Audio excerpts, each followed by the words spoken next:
We're talking about distracted driving with Leslie Brown of the Health Education and Safety Center here at Children's of Alabama. So Leslie, I know people talk about cell phones as being a big distraction for teen drivers, but there are many others as well, right?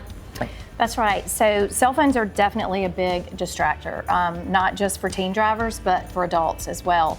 But one thing that parents of new drivers may not realize is that the number of friends, the number of passengers that new driver adds to their vehicle is also a huge distraction.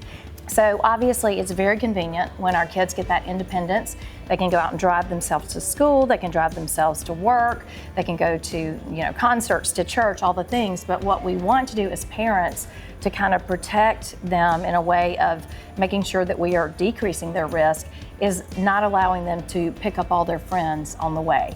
Adding one passenger or friend to the vehicle doubles their chances of being in a car crash. 2 to 3 extra friends triples and on the more passengers that you add to that vehicle. So that's obviously one thing that parents want to talk to their teens about before they start driving. Right. How do they approach that conversation? What's the best way to do it? Well, I think it's always good to start young. Start with our young teens, and parents talk to them about being a safe passenger, making sure that they're not distracting the driver with turning up the radio or showing them things on their cell phone, but to be watching for driving hazards around them. And also, it should be a non-negotiable. Every person in the vehicle should have on their seatbelt.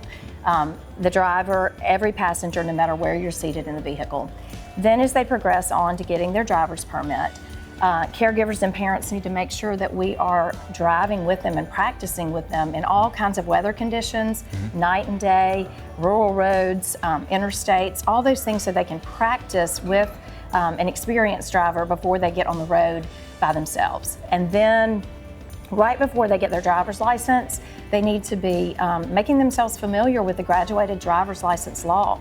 The graduated driver's license program was created for families so that they can have that foundation of things that allow their new driver to practice and drive safely on the roads with decreased risk and distractions as they are new drivers. And of course, every family needs to add the non-negotiables to that are important to their household. A lot of precautions for teen drivers to take to make sure they're staying safe on Alabama's highways. For more information, go to childrensal.org.